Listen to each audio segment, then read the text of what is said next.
Hi, I'm Charles Band, and I want to take all of you back about 33, 35 years, maybe 36 years, which was pretty much the dawn of the video business. So back in a little history, back in the late 70s, maybe 77, 76, 77, this whole idea of a video cassette, which back then was the Betamax, a format that's now extinct, was being talked about. And there was a fellow who is known as the godfather of the video industry, Andre Blay. And he felt, since a beta machine was coming out at that time, that people would want to pay $50, this is back 35, 36 years ago, to watch a movie at home.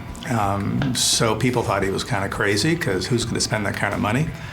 And he went and he licensed 20 movies from 20th Century Fox, amongst them I think it was Patton and some of those older, well-known Fox films. And those first few releases were coming out that year. I read about it, and being a collector of just about everything, I thought, what an awesome idea. And of course, I believed that this would be huge, because I used to have a 16 millimeter and other ways to screen movies at my house back in the day. I was in my mid-20s. So I thought, well, you know, I know how much pleasure I get from watching a movie at home, which, remember, nobody back then was doing. This did not exist. This is pre-internet, pre-everything. If you were interested in a movie, you either had to wait for it to come on late night TV, if it ever did, or maybe see it at some revival house, or if it was a current weird-ass movie, you would go to the local grindhouse movie theater. But the idea of, at whim, at your call, being able to see a movie did not exist. So I thought, well, this has got to be awesome. So I was very excited. And I thought, well, maybe what I can do is acquire the rights to a bunch of weird and successful independent movies at that time and start my own label. I'll be the second label out there after Mag Video, which was Andre Blay's label. So I started going to some of the distributors I knew. Again, I was making movies. I had made maybe 4 or 5 films at that time. I'd made Crash and Mansion of the Doomed and the X-rated but not so X-rated Cinderella and Laser Blast. And anyways, during that era. And I started to acquire the rights from these distributors who thought they had found some lunatic who was buying these video rights, you know. And I was licensing some of these rights for, like, Flesh Gordon and other films for perpetuity, meaning I licensed them forever, worldwide, for like $5,000. Today, of course, that's absurd, but back then no one knew what this was, and those guys thought it was found money.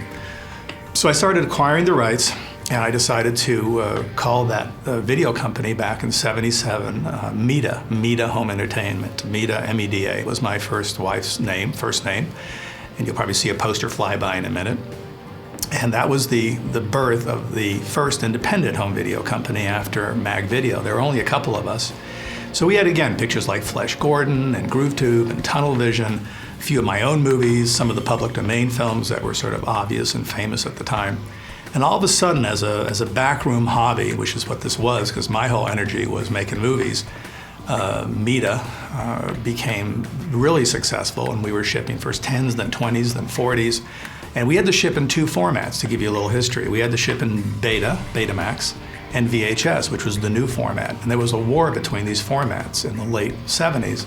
And no one was really sure who was going to win, even though Beta by Sony, the Betamax, was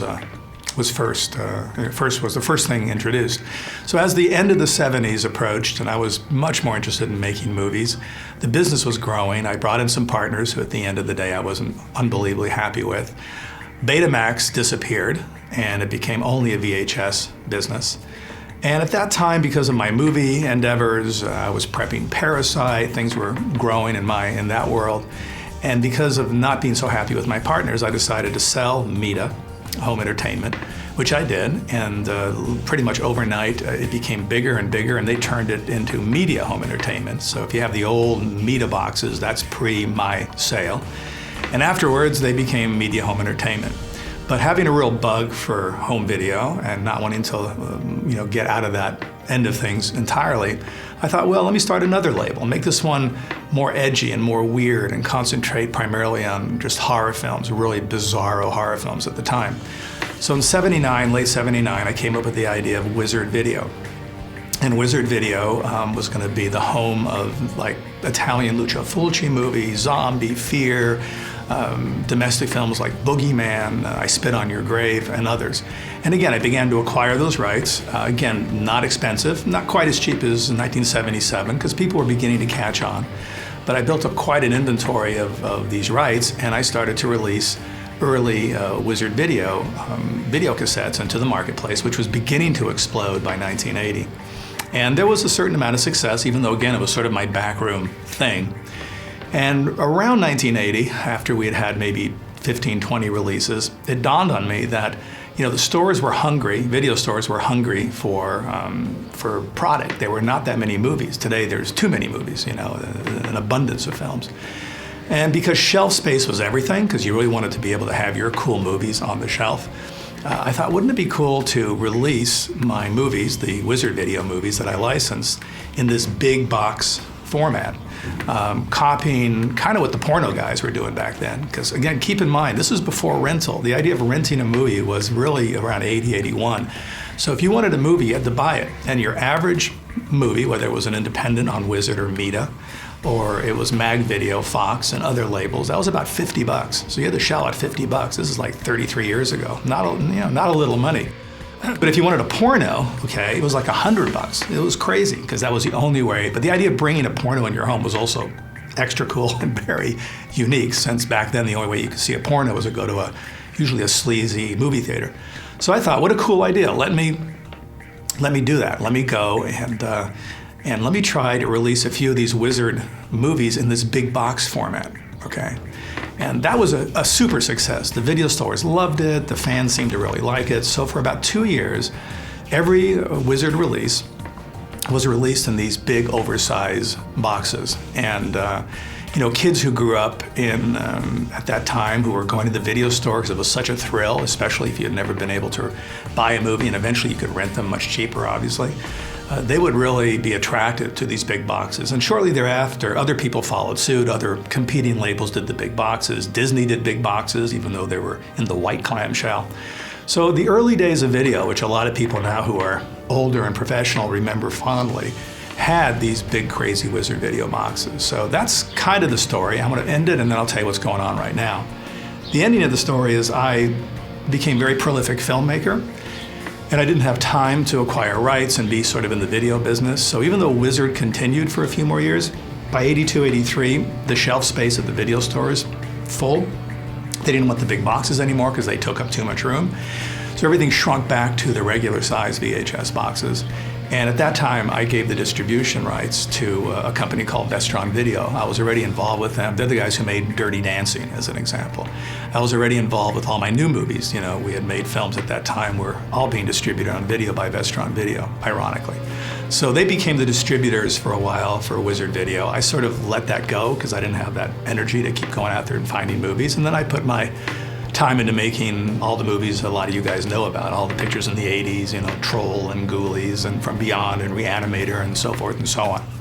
So now, dissolved many years later, like 30 years later, I keep hearing from people that there's a groundswell of collectors for these, well, for VHS, old VHS tapes to begin with, since it's part of the early days of the home video industry, but especially these big boxes.